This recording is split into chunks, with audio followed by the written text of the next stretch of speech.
Seguimos, estamos en este jueves 18 de enero del año 2024, en una mesa que iba a ser de 3, pero por lo menos en el primer bloque fue de 2. Están con nosotros Leonardo Costa y Bruno Gili.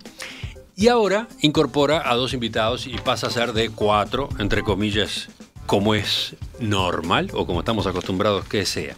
Recibo con mucho gusto a partir de este instante a 2 colaboradores, 2 voces que ustedes conocen de aquí de En Perspectiva, los responsables, los anfitriones de Conexión Interior. Gustavo Garibotto, buen día. Buen día, Emiliano, Bruno, Leonardo, Carlos. ¿Qué tal? ¿Cómo andan, audiencia? Bien. Todo bien. Carlos es el otro, Carlos Amonte. ¿Cómo te va, Carlos? Hola, ¿qué tal? Buen día para todos. Bruno, Leonardo, Gustavo. Bueno. Buen día. Vamos con el tema para el cual estamos abriendo estos minutos de discusión. El Instituto Uruguayo de Meteorología, INUMET, dio por terminada ayer la sequía que afectó al país entre los años 2020 y 2023. En un comunicado, INUMET afirmó que el último trimestre de 2023 mostró por primera vez desde el otoño 2020 condiciones normales de precipitación en todo el Uruguay. En base a esas mediciones, desde el punto de vista climático, ha finalizado la sequía meteorológica 2020-2023 en todo el país, dice la nota. Ustedes lo tienen presente. El año pasado, esta sequía generó una crisis histórica en el suministro de agua potable en la zona metropolitana y también en el departamento de La Valleja. Pero además, en general, provocó pérdidas de miles de dólares, millones de dólares, en el sector agropecuario, por citar uno nada más de la economía nacional. Entonces, la pregunta que les hago, estimados tertulianos, es ¿qué lecciones deja? ¿Qué lecciones deja para nuestro país esta seca sin precedentes? ¿Qué aprendizajes hizo la sociedad uruguaya? ¿Qué aprendizajes hicimos los uruguayos? Tenemos visiones más urbanas, visiones más campestres en esta mesa. Veamos, ¿quién empieza? Si querés, Emiliano, arranco. Dale, Carlos. Dándole un contexto histórico. Por edad viví las 3 sequías que tuvo el Uruguay, la del año 89, la del 2009 y esta. La del año 89, a diferencia de esta, fue solamente en el norte del Uruguay, en el sur no hubo sequía, entonces los productores, yo en ese momento estaba en San José, y los productores del sur podíamos comprar los ganados del norte y así poder alivianar los campos del norte, pero a mucha gente se le murió mucho ganado porque no estaban preparados para enfrentar la sequía grande que fue la del 89. La del 2009 fue muy salpicada en el Uruguay, en algunos lugares hubo sequía, en otros no. Entonces, lo mismo, algunos productores pudieron vender su ganado, alivianar los campos para poder sortear. ¿Cuál fue la diferencia de esta sequía? Tiene 2 puntas que son fundamentales. La primera, que duró 3 veranos seguidos, 3 años seguidos de sequía. Eso es la primero que hay que tener en cuenta. Fue la sequía más larga en la historia del Uruguay. Y lo segundo es que abarcó todo el Uruguay, de norte a sur, de este a oeste, parte de Río Grande do Sur, parte del sur de Paraguay y el norte de la Argentina. O sea, fue una sequía mucho más grande, más prolongada, lo cual no teníamos opción de poder alivianar los campos porque no había a quién venderle los ganados, por ejemplo. Y los cultivos, que tú decías en la introducción, los miles de millones de dólares que se perdieron, los cultivos, sobre todo de verano, fueron realmente malos, lo cual endeudó a los productores, que recién en la próxima zafra puede ser que se recompongan la parte económica. Entonces creo que eso es... Sí, está bueno, está interesante situar ese contexto, ¿no? Esos antecedentes e identificar a esta sequía en particular en la comparación con las previas. A partir de ahí podemos ir a la pregunta, ¿no?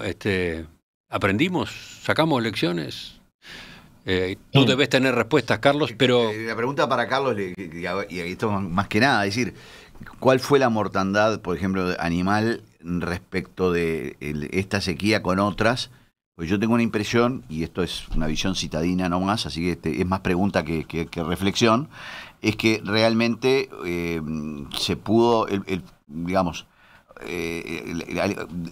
cambiar el alimento y la mortandad fue mucho menor. ¿Puede ser que sea así o no, o estoy diciendo algo? Es así, Leo, es así porque esta sequía a los productores nos agarró mejor parados. ¿Por qué?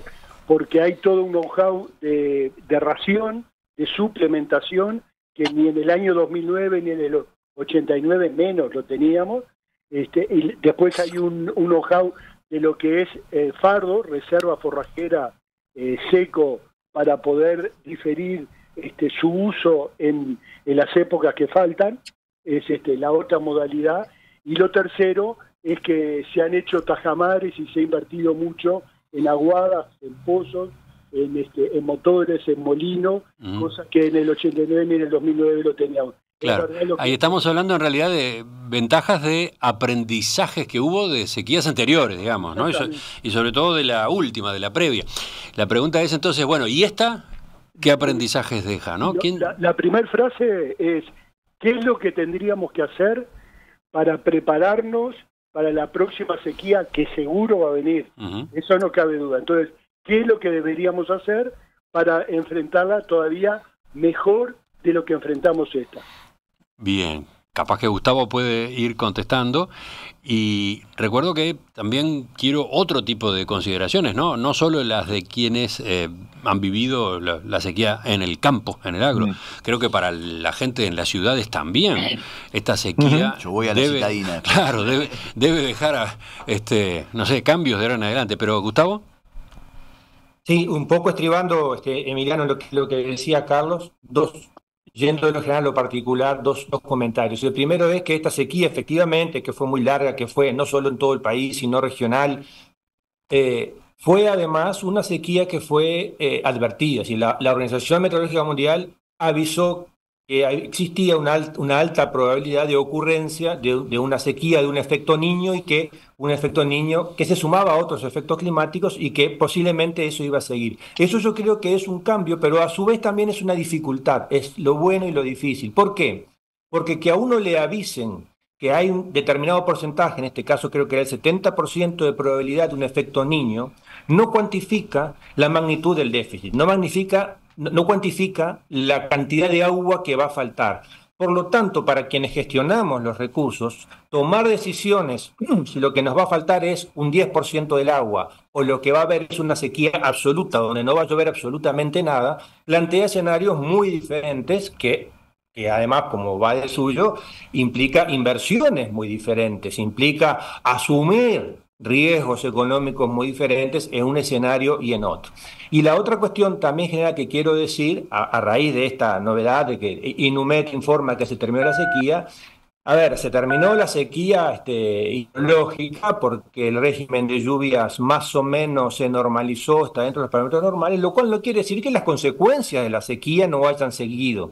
Y no solo las consecuencias de lo que ya pasó, lo que tú mencionabas y Carlos retomaba, las pérdidas de los cultivos de la zafra anterior, por ejemplo, sino otros efectos de la sequía que aún hoy los estamos viviendo porque el ciclo de recuperación, voy a poner el ejemplo que solemos, tanto Carlos y yo, utilizar porque somos más familiarizados con esas áreas, y lo que ha ocurrido con las pasturas, lo que ha ocurrido con la ganadería, ¿sí? Son procesos biológicos más largos que no termina la sequía el día que empieza a llover o a partir del momento en el que se regularizan las lluvias. Y finalmente creo que la otra gran característica, y con esto termino esta primera entrada, va un poco también en línea de lo que tú mencionabas. Es una sequía que por primera vez además golpeó parejo campo y ciudad. Cuando digo ciudad me refiero a Montevideo, pero también a muchas otras ciudades y pueblos del interior, que normalmente están, algunos de ellos por lo menos, más acostumbrados a recibir los azotes de las pequeñas sequías estivales no tan severas como estas. Pero creo que el gran cambio de esto es que se tomó conciencia de que efectivamente aquel recurso que en Uruguay imaginábamos infinito, imaginábamos que el agua podíamos lavar las veredas con agua de OCE, ¿no? Sí, sin ninguna cosa. Bueno, por primera vez tomamos conciencia que ese recurso no es infinito, que ese recurso puede pasar por periodos muy extensos en el cual falte, y eso de alguna manera, supongo yo, y espero sobre todo, que empiece a moldear cierta Mm. responsabilidad mayor en los usuarios y en los tomadores de decisión de cómo debemos manejar ese recurso, que además no tiene únicamente objetivos productivos, sino que tiene otros igual o más importantes que los productivos. Ya que mencionaste ese ejemplo, me pregunto, ¿terminó esa costumbre de Bueno. limpiar la vereda con la manguera, con agua de OCE, dándole? ¿Terminó? ¿Se A ver, acabó? ¿O todavía se mantiene? ¿No? Yo creo que, no, dale. perdón, no, lo que decía Gustavo me parece algo interesante, que esta es la primera vez. Yo tengo raíces en el campo, pero se fueron quedando cortas ya, de tantos años en la ciudad. Pero sí hay una cosa que creo que es el hito. Esta es la primera vez que yo recuerdo una sequía en donde la ciudad no dice, vos, los del campo se están quejando, ¿no? Es decir, que de alguna manera sintieron de que el déficit hídrico hizo que le llegó a la canilla, ¿no? Es decir, vieron, o vimos, mejor dicho, que efectivamente la falta de planificación que no la hay en el campo, por eso yo le hice la pregunta de gusto un poco a Carlos hoy de si había habido suplementación forrajera o lo que fuere. En la ciudad no se dio. Y si uno mira el post-crisis, hubo un muy mal manejo de la crisis hídrica desde el punto de vista de la ciudad, muy mal manejo comunicacional, un muy mal manejo de las expectativas. Al final del día terminábamos en aquella cosa casi tribal, es ojalá llueva, ¿no? O sea, las soluciones partían de la base de el realismo mágico, es vamos a prenderle velita para que llueva. Y me da la impresión de que OCE, a ver, dejó de ser noticia Casupá versus Arasatí.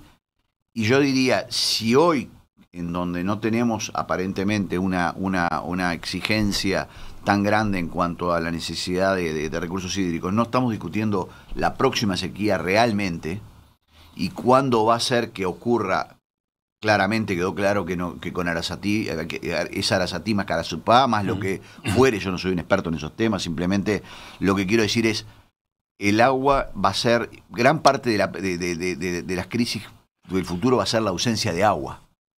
Entonces, en el caso de OCE hubo, podría decirse, un aprendizaje, no de OCE, del gobierno o del sistema político, hubo un aprendizaje en el sentido de que se tomó una decisión en cuanto a quitarle fragilidad al sistema metropolitano, ¿no? sí, El sistema metropolitano dependía de una única fuente, etcétera. Bueno, ahora se construye otra, va a haber otra fuente de agua potable, va a haber una usina instalada, en este caso sobre el Río de la Plata. Es muy controvertida la decisión, había quienes sostenían que había que ir por otro camino, pero se tomó esa decisión, ¿no? Lo único que quiero simplemente para la segunda vuelta es, realmente se tomó una noción en el sistema político de que OCE es un organismo mucho más importante de lo que creemos. Ese y es por otra tanto, historia.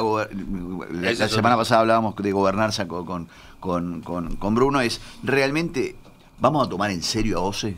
¿O va a seguir siendo un club donde el diputado de Casupá, para seguir con el ejemplo, simplemente va a ser el presidente? Bueno, Bruno, vas tú. Sí, no, a ver, viéndolo un poco más, algunas consideraciones. Yo creo que yo trataría más que está bien pensar en la próxima sequía, creo que es una cosa lógica.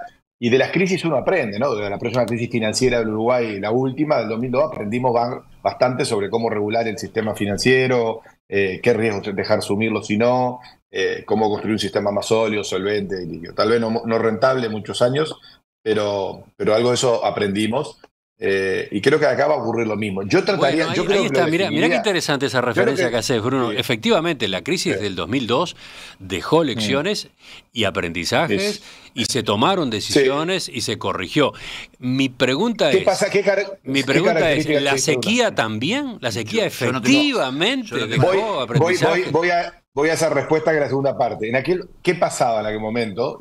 Existía un instrumento claro y potente que cuando se le dio la potestad, el gobierno de que Eneco participaba, le dieron la potestad al central, pusieron técnicos al frente y dijeron, hagan lo que tengan que hacer para regular el sistema y que esto no vuelva a ocurrir. Y esto se volvió un consenso técnico y burocrático en el buen sentido de la palabra, y también político de cómo funcionan el sistema, ¿no? No quiero entrar en eso porque nos vamos a otro tema, pero creo hay algún aprendizaje, más allá que hoy tengo algunas dudas sobre mantener algunas regulaciones tal cual están, porque estoy de acuerdo cambia, contigo en eso también. Sí, no, o sea, hay que adaptarse, porque no puedes dejar vivir toda la nos vida. Nos fuimos de mambo a veces. Cambió. Nos fuimos de mambo. Claro, no. Sí. En el momento no, nos fuimos ahora. Ahora. Si quiero, otro día es un lindo tema para discutir. Estoy de acuerdo estamos poniéndole trabas a la innovación en el área por la burocracia. Interesante. Pero en este tema hay que reflexionar, y para mí la institucionalidad, yo creo que OCE no puede ser. Uruguay lo que tiene que definir, desde mi punto de vista, es una política de gestión de agua. Que eso es agua producción, es de la conservación del agua, el agua para la producción, el agua para el consumo, la calidad de esa agua. De hecho, hemos visto estos días algunos problemas con menos el agua embotellada. O sea, tenemos un problema de la gestión. Para mí ese es el tema, y eso es transversal.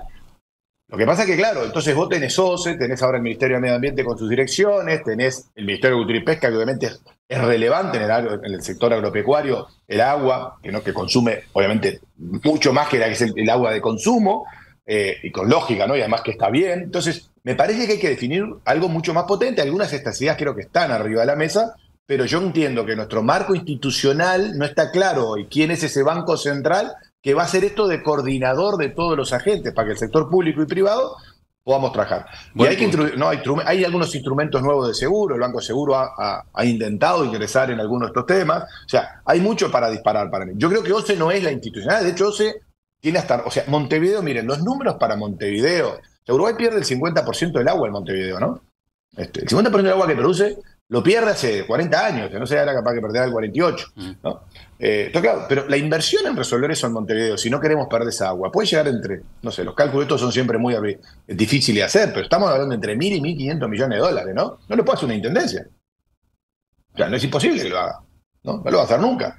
Y OCE dice, es rentable, no, mientras el agua sobraba, decía, bueno, más vale perderla el agua, porque es más caro, es mejor, en teoría, que resolver el problema. Entonces, es bastante más complejo para mí, y el marco institucional hay que resolverlo. OCE no tiene capacidad de enfocar el problema que estamos. De hecho, si se fijan, OCE tuvo que el gobierno votar una ley para hacer el saneamiento, para ponerle, y le va a transmitir fondos, ¿no? Entonces, está todo muy entregado. Yo creo que nos debemos un debate, y yo le pondré un gran título, que es gestión del agua, en todas sus dimensiones, y riesgo. Obviamente que en el intervalo entre sequía y sequía, y saber cómo vamos a responder en el momento que hay una sequía con cada vez mayor eficiencia. El sector privado, como recién lo demostraban, ha ido mejorando. El sector privado en el sector productivo, en el sector ciudadano, seguramente está todo el mundo lavando auto nuevo. Eso hay que regularlo con precio y con norma, digamos. No hay mucho, o sea, si no, el ser humano, si es gratis, lo gasta. Eso lo sabemos desde que existe, ¿no? El ser humano, digamos, lo que no me lo cobran, lo gasto. Preguntan desde la audiencia, por ejemplo, entonces, ahí hay que resolver. Pregunta es Leonardo. Interesante a pensar. Este tema, el tema hídrico, ¿está en el programa de gobierno de algún partido? Yo tengo la impresión de que no, que justamente, por eso yo puse, y me gustó el enfoque que dice Bruno, es ¿por qué puse OCE? Porque realmente uno cuando tuvo la crisis del 2002 dijo, bueno, hay que fortalecer los sistemas de regulación, etcétera. Acá da la impresión de que como empezó a llover, cayó agua en el campo, en vez de café, ya nos olvidamos el tema. Corremos el riesgo de que pase eso, ¿no? Corremos el riesgo. ¿Puedo agregar algo? Sí. Carlos. Algo más para complejizar el tema. Ustedes saben que todos los veranos, fuera de la sequía, todos los veranos las intendencias reparten camiones cisternas con agua para aquellos productores que se quedan sin agua, todos los veranos. ¿Mirá? Y nunca una solución a eso. Y las intendencias tienen un rol fundamental por la cercanía con el vecino. Entonces, OCE, hablaron del Ministerio de Ganadería, Agricultura y Pesca, obviamente el Ministerio de Medio Ambiente, pero las intendencias tienen esa función, que no sé quién se la dio, pero es real, y todos los veranos tienen que esa problemática, y no se ha buscado una solución para eso. Ni hablemos en época de sequía. Eso estás hablando de un déficit permanente, ¿no? De un déficit estructural. Mira, hay un dato, disculpame, enganchando con lo de Davos que charlamos hace un rato, en el reporte el nuevo reporte con el nuevo formato del Foro Económico Mundial, que define 4 categorías, sobre cómo los drivers, o bueno, los motores del crecimiento, innovación, buscar la igualdad y la resiliencia de las economías, pero el cuarto es sostenibilidad. Uruguay aparece en el promedio, un poquito por arriba del promedio en casi todos los 4 indicadores. ¿Saben en cuál aparece por debajo del promedio mundial? Sostenibilidad. O sea, va a ser un dato, cuando se lea eso va a ser un dato interesante. O sea, Uruguay aparece con problemas, o sea, no es visualizado. Capaz que estas metodologías siempre son discutibles, pero globalmente hay que estar visualizando que ahí no quedamos extraordinariamente bien. Tenemos una percepción de que somos mucho más Uruguay natural, pero me parece que hay que complejizar el concepto de Uruguay natural. Hay que hacerlo más sofisticado sobre qué quiere decir eso para poder sostenerlo en el tiempo, ¿no? Gustavo, volvemos contigo en cuanto a lecciones. ¿Tú notás, hay cambios? ¿Están tomándose decisiones o preparándose decisiones? Por ejemplo, no sé, en materia de riego, de facilitación del riego, pero nada más que es un caso, ¿no?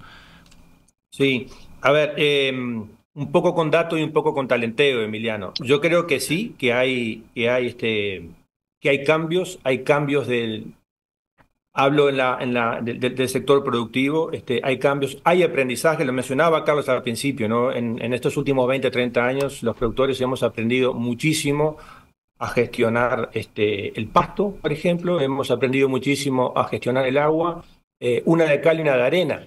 Recordemos que el Uruguay ha tenido proyectos con el Banco Mundial, si mal no recuerdo, justamente para alumbramiento de agua, para productores más orientados a la producción familiar, que numéricamente son la mayor parte de los productores y quienes, además de tener problemas de agua para los animales, tienen problemas de agua de bebida para la propia familia, y ahí a través el Ministerio se han canalizado muchísimos fondos de apoyo a esa sistematización y gestión de los establecimientos, que yo creo que junto con ese cambio de la infraestructura también es un aprendizaje y una sensibilización a esa resiliencia, a ese cambio climático, y el proyecto tiene muchos de estos. El Ministerio tiene muchos proyectos y desde hace ya varios años trabajando en ese sentido. Yo quisiera hacer una mención, algo que me pareció muy interesante, el enfoque que daba Bruno haciendo la analogía o el paralelismo con la situación de la crisis. Y él hablaba de que, bueno, hay que poder pensar esto como un todo, y yo sobre eso quiero agregar otra capa, que es la complejidad de esto, porque estamos hablando de biología, estamos hablando de procesos naturales, no procesos artificiales. Permítanme, Bruno y Leonardo, hablar así de la cuestión económica, que se manejan con un rango de incertidumbre y con una multidimensionalidad de aspectos mucho mayor que los otros. Y lo quiero decir con un ejemplo. Cuando nosotros ahora pensamos, tú preguntabas, Emiliano, bueno, y el riego, esas posibilidades, bueno, lo podemos pensar. Ahora hay que pensar cuáles son las fuentes de riego, que básicamente son 3, de las cuales una prácticamente está descartada, que son las aguas subterráneas, y cuál es el efecto de utilizar esas aguas para los fines productivos. Eso tenemos que poderlo complejizar. ¿De qué manera aseguramos el caudal hidrológico, el caudal ecológico de nuestros ríos para asegurar algo mucho más importante, que es la sostenibilidad de la biodiversidad? Un poco lo que mencionaba Bruno del informe de Davos, que daba en esa dimensión al Uruguay un poquito de media tabla para abajo. No es solo decir, bueno, captemos agua con represas, hay que pensar, esas represas ocupan una superficie, esa superficie, ¿qué había antes de inundarla? ¿Cuál es la cantidad de agua que vamos a cosechar? Esa agua que estamos cosechando es agua que no corre. ¿Qué ocurre con esa agua que no corre? ¿Cuál es el uso que se...? Sí, lo que quiero decir muy rápidamente, porque acá estamos en telegramas, es que es bastante más complejo que una visión economicista de que una hectárea de riego da tantos miles de dólares más y sale tanto, si la cuenta da, hagámoslo y hagamos en Excel, multipliquemos 1 por 1 millón de hectáreas y pasemos a regar 1 millón de hectáreas. Ojo que eso es suicida. Pero, por ejemplo, ya que estamos con el riego, dice uno de nuestros oyentes, Gonzalo, que hay una ley de promoción de infraestructura para riego vigente desde 2017 y sin reglamentar. La ley 19.553, que fue una propuesta audaz promovida por el entonces ministro Aguerre. Acá tenemos eventualmente un marco sobre el cual trabajar. No sé si estabas aludiendo a esto recién, Gustavo. Sí, por ejemplo, y más recientemente, algunas propuestas que hay de salir a un riego masivo para el millón de hectáreas de cultivos extensivos que tenemos en Uruguay. Desde el punto de vista económico, sin duda es, y de muy corto plazo, eso sería muy bueno, porque es indudable que si yo riego una hectárea de maíz, por poner el ejemplo más clásico, que es un cultivo de verano, un maíz con riego, prácticamente es jugar y cobrar más allá del costo de la que pueda hacer esa infraestructura de riego, me refiero desde el punto de vista productivo biológico. Ahora, las externalidades negativas de ese modelo de crecimiento Claro. del agro en base a riego, hay que poderlo cuantificar y hay que poderlo cuantificar de alguna manera contemplando esa multidimensionalidad y con cuestiones de incertidumbre, que es la otra cosa que supongo que en la parte económica debe ser similar. Nosotros estamos manejando acá escenarios de incertidumbres muy, muy, muy grandes porque estamos hablando de biología, estamos hablando de cuestiones naturales y no de fenómenos puramente dominables por el ser humano. Después, María dice que UTE está trabajando en fortalecer líneas para propiciar el riego por pivot y da suministros para pozos sin necesidad de que haya una vivienda en el padrón. Una vez simplemente no sabía eso, María, pero que UTE esté haciendo eso, que está muy bien, supongo yo, te da la pauta de el desajuste institucional que hay. Eso lo tendría que teóricamente hacer la empresa de agua. Y sin embargo, como la empresa de agua es la niña pobre de las empresas, lo hace UTE. Son esas cosas en Uruguay que esfuerzos sin coordinación, ¿no? Sí, o quizás está bien que lo haga UTE, Sí, pero como fruto de una decisión, una reflexión Exacto. colectiva, interinstitucional, ¿no? Sí, yo no lo critico lo de UTE, digo, simplemente parto de la base de que cuando hay abundancia es muy fácil no ver el problema, y Uruguay siempre tuvo abundancia de agua, y por eso yo recuerdo que OCE era perder el 50% del agua, no pasa nada, no era un organismo relevante. Yo creo que el gran tema es, y ojalá que se vea, soy muy pesimista, que no creo que nadie lo vaya a ver, pero que sea un tema que por lo menos podamos después de esto tener por lo menos alguna idea de hacia dónde debiera ir las políticas, como decía Bruno, como decía Gustavo, en materia de agua, ¿no? De todos modos, te corrigen a ti, Neco, desde la audiencia a propósito del tipo de autoridades de un organismo como OCE.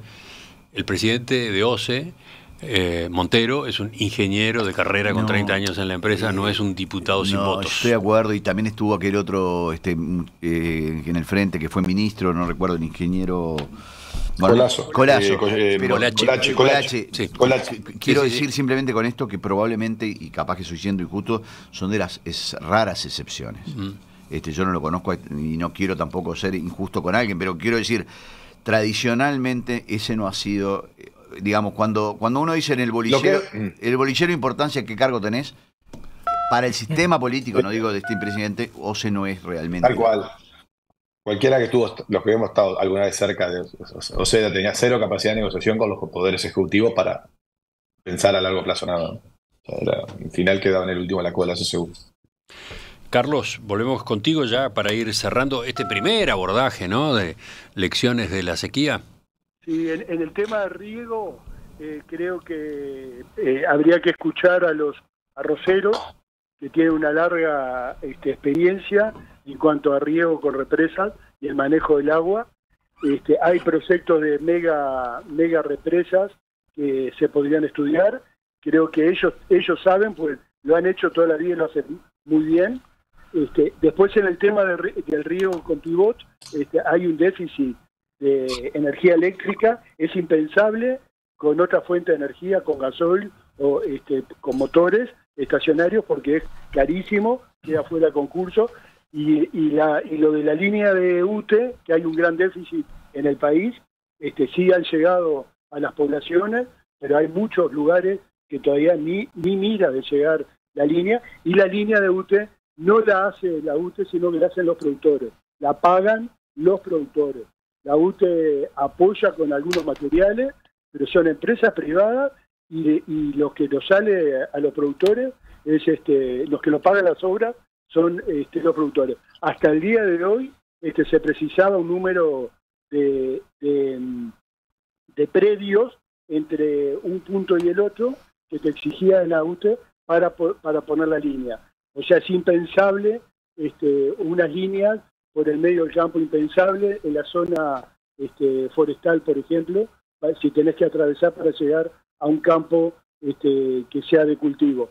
O sea que ese es un gran déficit, es un gran déficit que tiene el país, y creo que no es fácil de solucionar, porque eso sí debe ser mucha plata, mucha plata. Pero creo que el riego por desnivel, con agua de lluvia, es una gran posibilidad que tenemos, que creo que se puede utilizar el know-how que tienen los arroceros.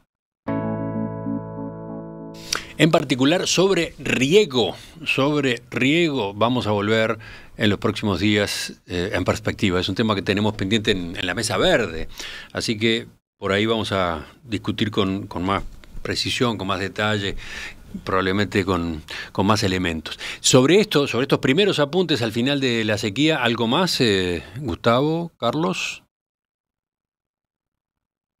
Bueno, yo hago un comentario. Uno más, una postilla sobre lo que mencionaba Carlos de la UTE. Además está la regularidad en el servicio eléctrico de la UTE, ¿no? Digo, cuando vivimos en campaña, dependiendo un poco de las zonas, cualquier lluvia, cualquier viento hace que tengamos interrupción en el servicio eléctrico, lo cual, si depende de eso para regar por un viento en este verano tan ventoso, por ejemplo, no tenés energía eléctrica para el riego. Eso va entre paréntesis. Luego, el comentario final es el de, nosotros tenemos, yo coincido mucho con lo que mencionaba Bruno, ¿no? Y Leonardo también lo decía, nosotros tenemos que poder pensar esto como una estrategia país para un recurso, que ya hoy sabemos que no es un recurso infinito, que es un recurso escaso en cantidad y calidad, dimensionar la cantidad que hay y las demandas que hay. Recordemos aquello de que no es lo mismo sequía que déficit hídrico. Si demando más de lo que llueve, por más que llueva, me va a faltar agua. Entonces, bueno, para los distintos usos del agua, que son los productivos, sí, por supuesto, los de consumo humano, sí, por supuesto, los industriales, sí, por supuesto, pero también lo que precisan nuestros agroecosistemas, lo que precisa la naturaleza. Nuestros ríos tienen que correr, tiene que haber un caudal ecológico. Yo quiero insistir con eso porque normalmente solemos olvidarnos. Lo decimos al principio de cualquier proyecto, pero luego lo olvidamos y bajamos a la pura y dura de los dólares contantes y sonantes. Tenemos que también poder asegurar esa agua en cantidad y calidad, que es el agua ecológica. Y finalmente, si me permitís, Emiliano, yo voy a pasar un aviso de una nota que la estoy mirando ahora, que en mayo del año pasado publiqué a los oyentes que les interese esto y alguna consideración sobre este tema. Se publicó en La Diaria. Las aguas bajan turbias, se llama el artículo, lo pueden ubicar en La Diaria, 16 de mayo del 2023. Gustavo Gariboto, Carlos Amonte, gracias por sumarse hoy en este tema a la tertulia de los jueves. Nos reencontramos con ustedes en Conexión Interior ya a partir del próximo lunes, ¿les parece? Bárbaro. Y enseguida nos vemos. Enseguida venimos con el último segmento de la mesa de hoy, un par de telegramas para el final.